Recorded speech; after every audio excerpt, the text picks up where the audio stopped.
Hey, everybody, what's going on? This your man, Big B, Brian Hanley, and welcome to Steelers Almighty, Steeler Nation. Appreciate everybody being in here, man. We got a good show for you guys today. Going to talk about, first off, how underrated is Big Ben Roethlisberger? So we got some future Hall of Famers that are talking about Big Ben Roethlisberger and how underrated he actually is. Then the Steelers' future at quarterback. What is the plan? Do they have a plan? You know, do they even know what's going on right now with the future of the quarterback situation? We're going to discuss that a little bit. Then also going to talk about Patrick Queen. Patrick Queen, just quite simply, he's got to be better. You know, he has to be better than what he was last year. And then finally, look, we got to talk about the George Pickens trade. Everything about it. We'll take a deep dive into it. I know we've talked about it the last couple of days, but it's important. It's really important, to discuss all avenues of this trade and what it means for the Pittsburgh Steelers. So appreciate everybody being in here, man. Again, as always, weekly, you can find us at youtube.com/Steelers Almighty. If you have social medias, we are available on all social media platforms at Steelers Almighty. And if you prefer the audio version of this podcast, remember, anywhere that you get a podcast, you will find it Steelers Almighty there. So appreciate you guys. Love you guys. Thanks for the support. Let's get into this, people. So first things first, let's talk about Big Ben. How underrated is Big Ben Roethlisberger? Well, first off, let's kind of go over a little bit on what Big Ben accomplished. We as Steeler fans, we appreciate Ben. We saw him on a weekly basis. But what did he really, really bring to the table? Well, number one, and it probably, I know as Steeler fans, a lot of us may know, but some of you may not. Fifth all time in passing yards. 64,088 yards. Ended his career fifth all time. I know, I get it. Some people are like, huh? What? Yeah, Big Ben ended fifth all time. He ended eighth in touchdowns with 418 touchdowns. Big Ben Roethlisberger was kind of that dude, people. He was that dude. As far as completions, he was fifth in completions with 5,440. That is a lot of completions, a ton of completions. Then, as far as most wins by a rookie quarterback, 14. He got on that run, ended in the AFC Championship game, but remember, he came in early. Tommy Maddox was the quarterback, got hurt. They threw Big Ben in, and away we went, and away his career went. So, and here's one final stat. It's not on the graphic, but this one, it might be the most important one. He's third all time in fourth quarter comebacks. He's got 41 of them. Only trails Peyton Manning and Tom Brady. Now, I understand there's a lot of people, myself included, that when you do a deep dive into fourth quarter comebacks, you know what? Hey, well, what if they take the lead and there's 14 minutes to go in the game? That counts as one. You're right. It does. But it doesn't only count for Big Ben to do that. It counts for every other quarterback that is played. It counts for them too. So don't tell me that Peyton Manning and Tom Brady doesn't have some of them early fourth quarter comebacks where they win that don't count for their fourth quarter comebacks too. It's not just Ben Roethlisberger. So it's for everybody. So for him to be third on that list, that is a lot, ladies and gentlemen. That is a lot. He was good. Now, here's some things that you may not know. Terrell Suggs came out and basically said, I'd say Roethlisberger is underrated. He got more rings than Rodgers. You can also throw in he's got more rings than Brees and Brett Favre. Think about that for a second. He's got more rings than Drew Brees, Brett Favre, and Aaron Rodgers.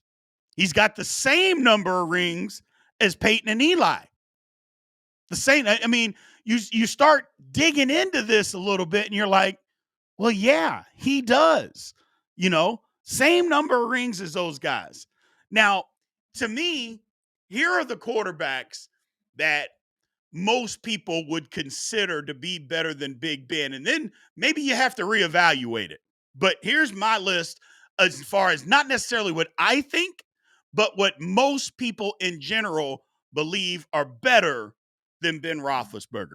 First, you got Joe Montana, okay? Peyton Manning, Brady, Brees. And Brees, but most people think that, but not necessarily me.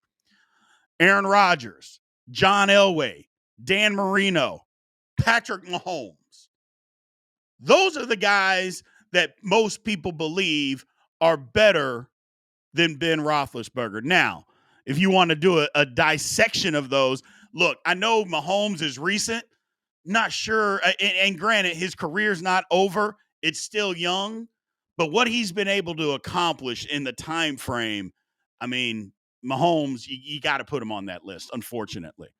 And I say unfortunately because my wife is a diehard Chiefs fan. Yuck. Then Dan Marino. Now, look, I happen to be one of those people that think Dan Marino is one of the best quarterbacks that's ever lived. Okay, call me old school, call me whatever you want. I saw Dan Marino play. I understand what he brought to the table. I understand what his teams were like. And he didn't always have not always, more than not, he didn't have the best team. I just like Dan Marino. I think he's great. Elway, I don't know. But Elway had a good career, a great career, not good career. Aaron Rodgers, who knows? It's Rodgers and Brees are the ones that get me. I'm like, I don't know, man. I don't know. I get that Aaron Rodgers has 4 MVPs. I totally understand that. So maybe you would say that he's better than him all time. I don't know. Maybe it's my bias. I'm sure it's my bias. So I'll admit that. Brees, on the other hand, I mean, Brees threw for a hell of a lot of yards, but they also threw it a lot more because that's all they did in New Orleans. They threw the ball all over the lot. Montana, Manning, and Brady, I don't think there's any argument there. So, but if you have an argument, please let us know. Here's the thing. Let us know. Now, here's one guy who is going to be a future Hall of Famer that was talking about Big Ben is our man Eli Manning. Now, Eli Manning came out and he said he would take Big Ben over Michael Vick. I think that's a no-brainer. Phillip Rivers and Drew Brees. So, I don't know, people. I mean, and that's Eli talking, and Eli doesn't have to say that. So, I like it. I like it a lot. I think Big Ben he's an incredible quarterback, and I don't think enough people talk about how good he is. I really don't. I don't think there's enough talk about how good he was, whatever you want to say. I just don't think there's enough on that. He won 2 Super Bowls. He went to 3, 64,000 yards passing. I mean, that's a ton, people. And yeah, he played a long time. Well, so did Peyton Manning. So did Tom Brady. You know, you can play longer these days as far as a quarterback is concerned. So I don't know. I got to get Big Ben in my top 10. I got to get him in there. It's tough. It's tough to do it, but I'm going to put him in there. I don't know about you. It's tough. It's tough, but I think you got to get him in there. Let's go to the poll question. So as far as the poll is concerned, which of Big Ben's accomplishments do you think makes the strongest argument for his legacy and Hall of Fame nomination? A, is it Super Bowl victories? B, ranking in passing yards? C, overall touchdown passes? Or D, remarkable comebacks? Which one of these do you think makes the strongest argument for Big Ben? Remember to put your answer and put the number by it, whether it's A1, to let us know exactly what poll question that you are answering. So, Big Ben, just crazy underrated in my opinion, people. Crazy underrated. Let's move on. So, the Steelers, their quarterback plan. What the hell are they doing? I think that's a question that I would say 85 to 90% of Steeler fans are wanting to know, what the hell are you doing at quarterback? Not just this season, but future seasons. Like, what is going on? At some point, you got to get a quarterback in the door. At some point, you can't just keep, a 1-year stopgap. At some point, it's got to be, okay, we want this guy for the future. Now, I get it. You tried. You tried with baby hands. It didn't work. It didn't work. And my philosophy, people. It's one thing to make a mistake. It's another thing to live in the mistake. And the Steelers said, nope, we are not living in this mistake. We understand this guy is not a future franchise quarterback, and we're going to ship him out of here immediately. And they did. And I applaud them for that because, like I said, don't live in it. Make the mistake. We get it. It happens. Everybody's human. But you know what? We're not going to live in this thing. We're not going to just, we'll continue to roll him out there and see if he works himself out of it. No, he's not going to work himself out of it. He's not that guy, and he proved himself not to be that guy. But let's move on from baby hands. So, are they setting up for a high pick in 2026? That's a lot of question, or a big question that a lot of people have. Is this what the Steelers' plan has been? We got the compensatory picks. We're trading people for picks. They have 12 draft picks right now for the 2026 draft. Now, all 12 guys aren't going to make the team. Let's just say the Steelers just kept all 12 picks. All 12 people aren't going to make the football team. That's just not realistic. So what do? Number one, you could trade guys for this season to try to get better players. Say at the trade deadline, you know what? We're having a really good year. We need somebody. Let's go trade that. Makes sense. But it also makes sense to give up some of those picks to move up to pick higher in the first round. Now, here's the thing. A lot of people think, we got these compensatory picks. We can just swap first round picks and give them a third and a fourth. That's not how this thing is done, people. And if you believe that the Steelers, wherever they're picking, let's say the Steelers are picking 17 in the 2026 draft. If they want to get up to 9, they're giving up at least a first round pick the following year. Okay. So to think that that's not going to happen, you're out of your mind. You're not going to say, hey, we're going to move up and we'll just swap your first round picks and then you can take 2 of our third round picks. So that's not the way this works. So they're going to have to give up a first round pick. And I think the Steelers know that.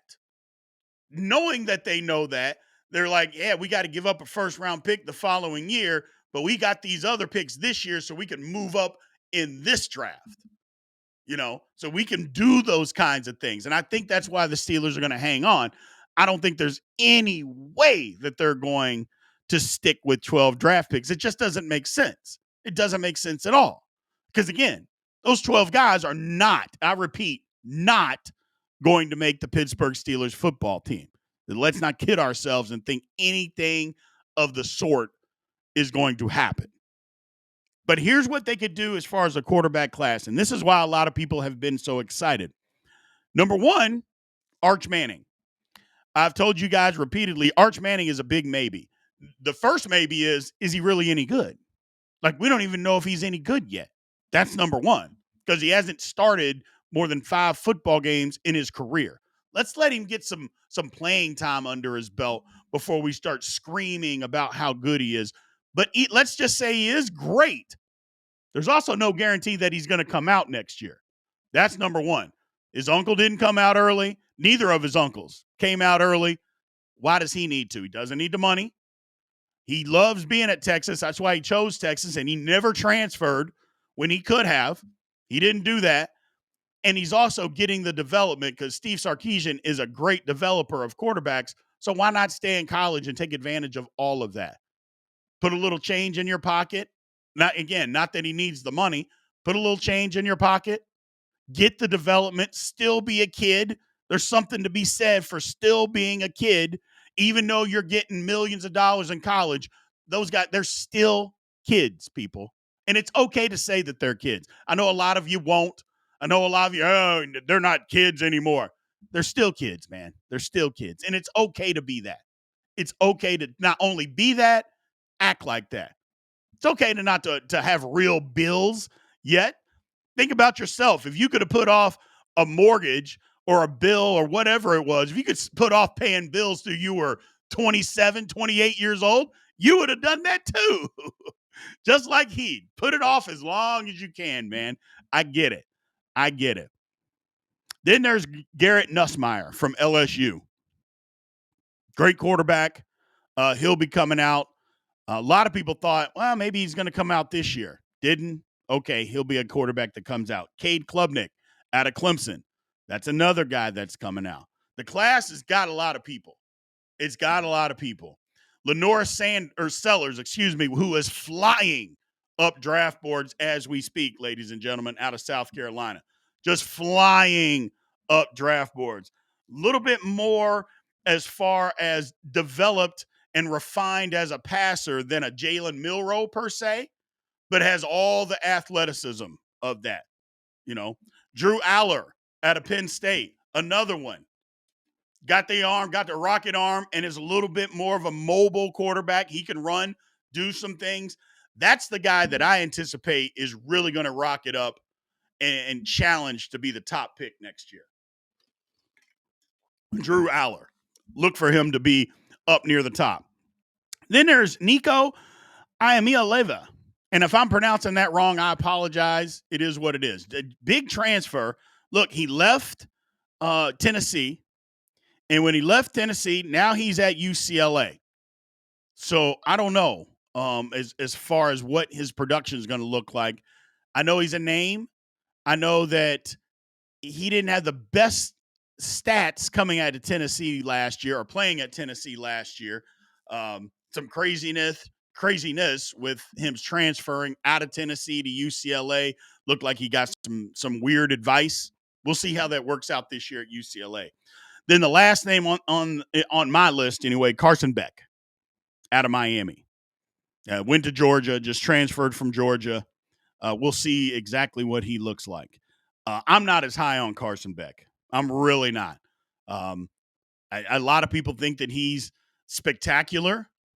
Didn't have a spectacular year at Georgia this past year. It's one of the reasons they weren't in the national championship. Now, granted, he got hurt in the SEC championship game, but he was having a lousy game then.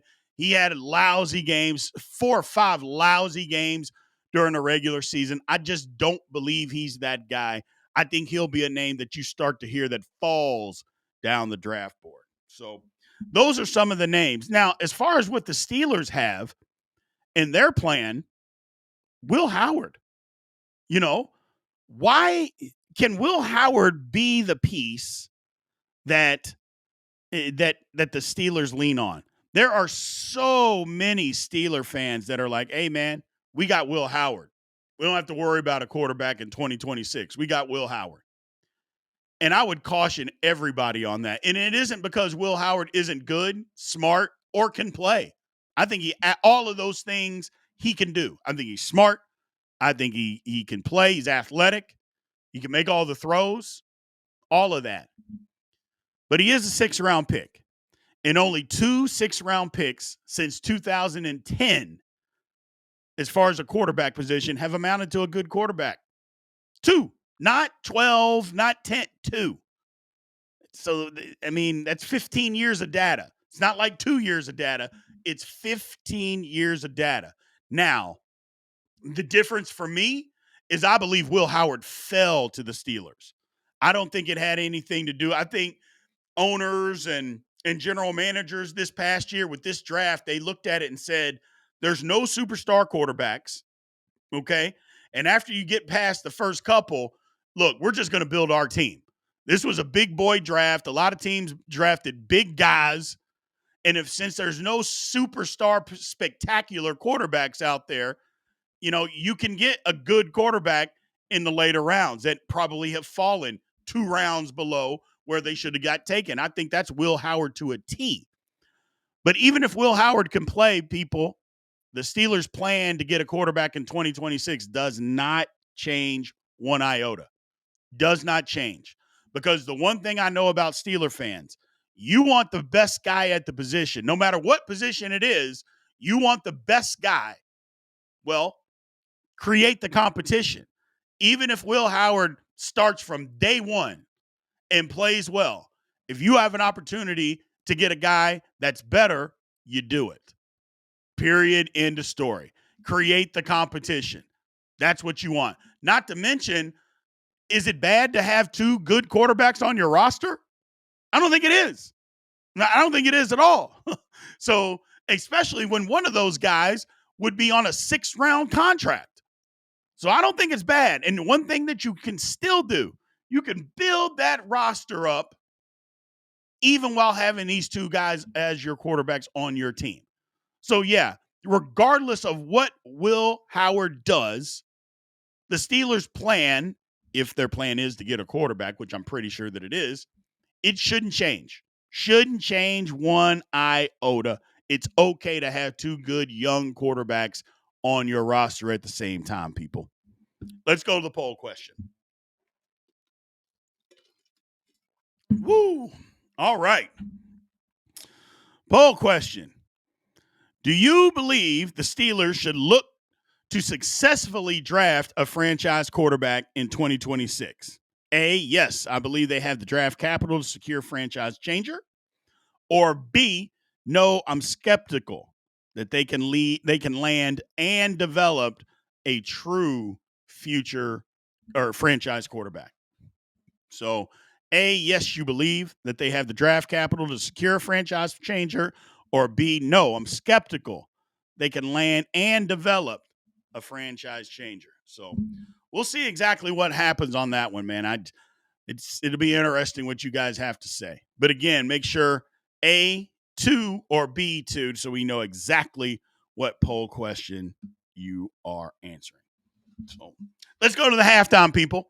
Again, want to thank all the viewers. Thank everybody for what you guys have done. Again, you know what our schedule is like. Monday, Tuesday, we have lives. Tuesdays with the big show. Thursday, we have a live in the morning. And we have the podcast on Friday. We're doing it on Wednesday this week because we're going to be live Thursday, Friday, Friday, Saturday, and Sunday. For rookie minicamp, we'll have lives after each practice. We'll go from there. So I appreciate everybody. Again, thank you. Remember to like, follow, subscribe, continue to get in that comment section and hit the notification bell so you know exactly when Steeler Almighty content comes out. Also, man, make sure you sign up to become a member if you want to help support the channel that way. We have a ton of content, 5 different levels. If you've been in any of our lives, you know how that works. We always bring up your comment or question in those lives because you support the channel that way. You can also get the all 22 if you're on level 4 or higher. We have all 22s that we're going to be doing. And remember, this year, we're also going to be doing live streaming the games from my theater room. We're going to be watching the games together, having a blast. So appreciate everybody that signed up to become a member. Let's get back to this, people. So next thing up, Patrick Queen. In my opinion, he's got to be better. He's got to be better. It wasn't what I thought he was going to be his first year in Pittsburgh. Now, let's talk about some of the things. First off, there's no doubt that Patrick Queen is a playmaker, okay? To sit here and just act like he's a bum. And let me start off. His season wasn't just pathetic. So I don't want you to think that I'm saying, oh, Patrick Queen was pathetic. That's not true. That's not true at all. But it has to be better. It has to be better. Because, again, he is a playmaker. There's no doubt about that. Patrick Queen is a playmaker.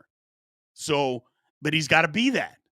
He's got to be that. He led the team in tackles, 129. 65 of those were solo. You know, the thing about it is he had 20 missed tackles, which was 185th ranked, which means he's not out there missing all of these tackles. But that's based off PFF too. So again, take PFF for what you will. You know, Patrick Queen can really, really run. That's another thing. He can really fly around the football field, people. And we need that. We need that because he's not a thumper, but he can really run. And he can rush the passer when it's called upon. That's one of the things that we saw him do. He did it a lot more early in the season than he did late in the season, but that's one of the things that Patrick Queen can really do. I think the Steelers got to take more advantage of that, of him being able to rush the passer from his linebacker spot and create some havoc there. Now, did he meet expectations? No, he didn't. I did mention the missed tackles. It wasn't that he had a million of them. They just they came at inopportune times, and that was part of the problem. Him and a running back one-on-one, he misses a tackle. The guy goes for 20 yards. It's stuff like that. He just needs to be a little bit better. Too many times he's out of position to make plays in the run and pass. He's like overrunning plays. There were just too many times when you saw that. You're like, come on, Patrick Queen. Come on, man. We're not paying you for that. We're paying you to make the play, not be around the play and force it back inside. We're paying you to make the play. Now, another thing that was a problem for me, and I know it was a problem for a lot of you Steeler fans, communication issues. It seemed like all year long, the Steelers had communication problems. Now, I'm not going to pin all of that on Patrick Queen. I'm not going to do that. But it was his first time with the green dot. And since it was, the Steelers had communication issues. Now, whether that was from the sideline getting it in or from once it got to Queen, getting that relayed to everybody, but it seemed like a lot. Steelers are shifting and moving, not in the right spot. Maybe he needs to give that up, so he can just run out there and go make plays. I don't know. His pass coverage last year was average at best. I think anybody that watched could tell you his pass coverage, and he should be really good at it. And I believe that he is. Maybe that's another part of the communication. Maybe he just needs to give the green dot up so he can just go run and make plays and doesn't have to worry about necessarily getting everybody in the right position, because that's a big responsibility. I'm not even saying that he can't handle it. I'm just saying he didn't handle it great last season. That's all. And he wasn't dominant in the run game. I know he had a lot of tackles. I get that. But some of those tackles were 5 and 6, 7 yards down the field. Might have been some of the scheme that the Steelers were doing. Some of the scheme. You can't pinpoint and just want to blame him for a lot of the misfortunes. I know he gets blamed for all of it, but the scheme wasn't great either, especially with the Steelers are just lining up and just being so vanilla all the time. No twists, slants, stunts, blitzes, none of that. We're just lining up. Here we are. Come block us if you can. Well, the team said, yeah, thank you very much. We will block you because we know exactly where you're going to be, and that's what we're going to do. No imagination. They have to get better at that. Now, here's another thing. He didn't have superior interior line play. Other than Cam Hayward, it was below average. Larry O, Keanu Benton, and if those guys aren't doing their job, then it's hard for a linebacker behind them to do their job. You see what I mean? It's just, I'm not saying those guys were awful. I'm not saying Queen was awful, but Queen has to be better. He's getting paid to be better, and he's got to turn it up a notch this year, people. Got to turn it up a notch. So let's go to the poll question. Poll number 3.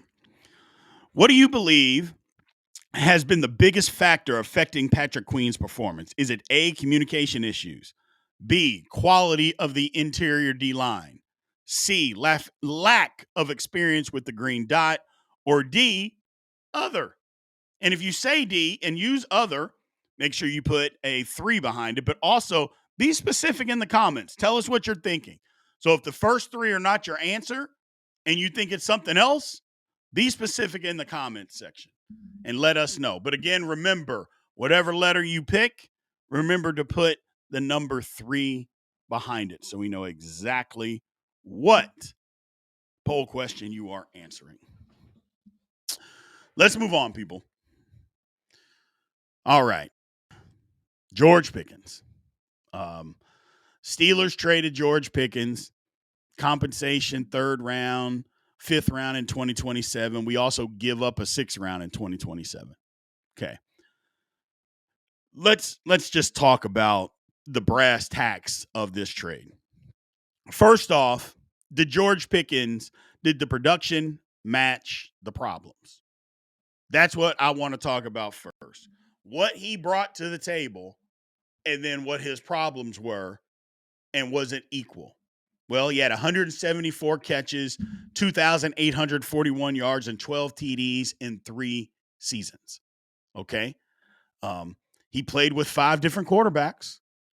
That's obviously a factor. But when you start looking at the catches and you look at the production, you would like to see more touchdowns. You would like to see more yards. You'd like to see more catches. But you have to factor in his quarterbacks: Baby Hands Pickett, Mason Rudolph, Mitchell Trubisky, Russell Wilson, and Justin Fields. Now, since we started this channel in April of 2024, we've had a football season with Russell Wilson and Justin Fields as a quarterback. I can confidently say that there were plenty of times that George Pickens has got man coverage, one-on-one, and either Justin Fields or Russell Wilson don't give him a chance, don't throw him the ball. Now, if we know one thing about Pickens is catching 50-50 balls, he can do it. He can catch 50-50 balls. He's good at back shoulders. He's good at adjusting to poorly thrown balls down the field. He's not good, great at all of that. And those two quarterbacks, Fields and Wilson, didn't always give him a chance. Now, there's some reasons why, and I think we can talk about that, and we will talk about that a little bit later. But that goes into all of this, is that he wasn't given the opportunities that I would say a true number one receiver was given. Okay, that's a fair assessment. That's an absolute fair assessment. Here's something else that was fair. He was fined over $250,000 in 3 years. Think about that for a second. $250K, whether it's by the league or by the Steelers, that's how much he's been fined over his career, which is pathetic, to say the least. That is pathetic. That's part of the problem. The lack of effort on run plays, part of the problem. The lack of effort on pass plays, part of the problem. And I know it's unfathomable to actually think that a wide receiver would be loafing on pass plays. We saw it. We saw it last year, people. George Pickens loafing on pass plays. Unbelievable. Unbelievable. The fighting of fans at stadiums, liking Instagram posts that are bashing your teammates, like he did the one about Kenny Pickett, and then he denied it. And I'm like, come on, man, stop. You just got caught. All of that, did that outweigh his production on the field? The Steelers said yes. I kind of lean that way too, especially when it comes to paying somebody $30 million a year, which is what wide receivers are receiving these days at the top of the food chain. $30 million a year. Do you want to pay a guy that has all these problems, that are causing all these problems? That's 174 catches, 2,800 yards, and 12 I mean, that's not even 1,000 yards a year. So what are we talking about? Are you sure you want to do that? $30 million, all these problems that he brings to the table. And don't forget the talent too, because he's extremely talented. But again, I just think the Steelers got to a point, they said, nope, we're not paying this guy that kind of money. We can't trust him. We're not going to trust him. It's time to just move on. Love his talent. Talent is elite, and there's no doubt that his talent is elite. But it's time to move on. And that's the whole thing about it, is that you can't deny his talent. The ability to catch poorly thrown balls. How many times have we seen him go catch poorly, just terrible throws, and he goes and makes a catch? The ability to make the incredible, the acrobatic catch. How many times have we seen him be able to do that? When he is focused, I don't know that there's anybody in the league that has better hands than him. But there was the caveat that I said at the beginning. When he is focused. Because when he's focused, I saw a game. Y'all go back to the Jets game. If you're not a member, maybe you become a member just to watch the all 22 of the Jets game. They got the ball to him early. They threw it to him early. He scored a touchdown. You see George Pickens 25, 30 yards downfield blocking guys. You saw that. Part of that's part of the Pittsburgh Steelers' fault for not always getting him involved early. I felt like they always needed to do that. And not just some dinky dunk wide receiver screen either. Throw him the ball down the field. Let him get comfortable. Let him touch the football. I always blame them for not doing that enough. But when he's focused, his hands are incredible. He put up decent numbers with shaky quarterbacks. The quarterbacks he played with, I mean, to say that any of those were above average, you're lying. I don't say things like that all the time. Yeah, I do. Take that back. Yes, I do.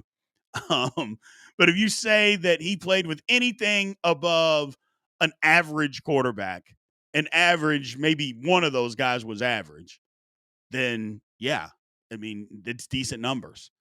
But again, the production is still the production, and the problems are still the problems. And I think the Steelers just looked at it like, we'll move on.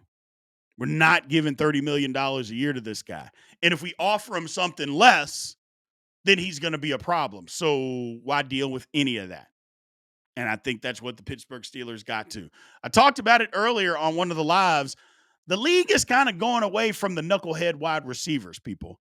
They're kind of veering away from that. You start looking at the top 10 wide receivers, and outside of Tyreek Hill, there's not a lot of knuckleheads that are in the top 10. I feel like the league is saying, you know what? It's a passing league. There's been more talented wide receivers than ever that are in the league right now. And the majority of those guys are not knuckleheads that we got to deal with. I think we throw out the word diva way too often. I don't think it's fitting as far as wide receivers go. Matter of fact, I think it's silly that we call wide receivers divas. Just call them what they are, idiots. People that have that kind of attitude and do those kinds of things, they're just idiots. Some of them are selfish. Some of them are idiots. But a wide receiver saying that he wants the football and comes back and tells the quarterback after every pass play, hey, I'm open. That's not a selfish guy. That's just a guy that believes in his ability. There are other things that show whether you're selfish or not than wanting the football to be thrown to you. I don't call that being selfish, just wanting the ball being thrown to you. Not blocking for your teammates down the field, that's selfish. Not running as hard on routes just because you may not be the number one option, that's selfish. Not me coming back and saying, hey, bro, did you look my way? I was wide open. And you can do it on every pass play. I don't think that's a problem. I really don't. So it's unfortunate what the Steelers had to do with Pickens. If he could have acted right just last year, I think George Pickens is in line for a huge payday. He would have gotten paid in the offseason right now. But he showed absolutely zero maturity from one year to the next. He actually got worse, people, if you think about it. From his rookie year to his third year, George Pickens got worse as far as the maturity was concerned. And are you just ready to run right out and give that guy $30 million? The Steelers said, nope. Most fans are like, nope. Some are still like, yeah, we should have paid him. I was like that. I don't necessarily like the trade. I wanted to see Pickens and DK together. I thought it would have been incredible. But there's the other stuff that you have to deal with. And if it became too much of a problem, they're in the building. I'm not. Just like you're not. I think it's one of those things where they just had to say to themselves, let's move on. And when you get to that point as an organization, that's just what you do. If it's, well, do we pay this guy or do we move on? The answer is always move on for behavioral issues. If it's the difference is, well, we don't know if we necessarily want to pay this guy this much, that's a different conversation. But if you're debating whether to pay him and you won't because of how he acts, then you always say, yeah, we're not going to pay this guy. We're just going to move on because he's a buffoon. And we just have to move on. Sorry. It's the way it works, man. Let's go to the poll question. This one's a tough one, people, but it's true. Do you think George Pickens will rise and shine in Dallas or crash and burn? A, yes, I believe he will thrive with improved quarterback play. B, no, his issues will never allow him to reach his full potential. Tough, tough. Remember to put a 4 behind which letter that you choose so we know exactly which poll question that you have chosen. Look, man, as far as the Steelers are concerned, they had to make the move. I don't like it. I told you that I don't like it, but I'm past it. I crashed out, and now I'm past it. Now, where do we get better? How do we get better? Are we still trying to get better? I mean, that's a legitimate question. But I think the Steelers had just had enough and said, hey, are we better off this year than we are last year? I mean, you start looking at the pieces and looking at this whole puzzle, and you're like, other than 2 positions, and it's arguably whether they're better at wide receiver or not from what they were last year. You're thinking, yeah, the Steelers are better. Better D-line, younger, bigger, more athletic. Linebackers are kind of the same, but Holcomb is back, and if he's healthy, that's an upgrade. Okay, great. Secondary's better with Slay. I mean, replacing Jackson and Eccles being as the nickel corner. Secondary is better. So the defense should be better. You know, then you start looking at the offense. If the offensive line is healthy and plays average football, you got to believe that those guys are going to be better in year 2. Otherwise, the Steelers just missed on 4 draft picks on the offensive line. If they did, they did. I don't believe they did. So you got to think that the line is going to be better. I don't know anybody who's not saying that the running back room isn't better. Okay. Now you're missing on the quarterback. Now, granted, the quarterback is the most important position on the football field. It absolutely is. But if you can just get good play, not even good, just average play there, because you know how I feel. If the line's better, the Steelers are going to be better. I don't know. I don't know. It's optimism. It's controlled optimism, but yet still optimism from the Pittsburgh Steelers. So we'll see exactly what happens there, people. But either way, I'm optimistic. So that's all I got for you today. Appreciate everybody being in here, man. As always, remember to like, follow, subscribe, continue to get in that comment section, and always hit the notification bell so you know exactly when Steelers Almighty content comes out. I want to thank everybody each and every week for all the support that you guys have given us. Again, remember, don't forget about those memberships, people. Memberships, you're going to have a lot of perks, especially once the season starts. It's going to be incredible. So appreciate you guys. Thank you again, and aloha.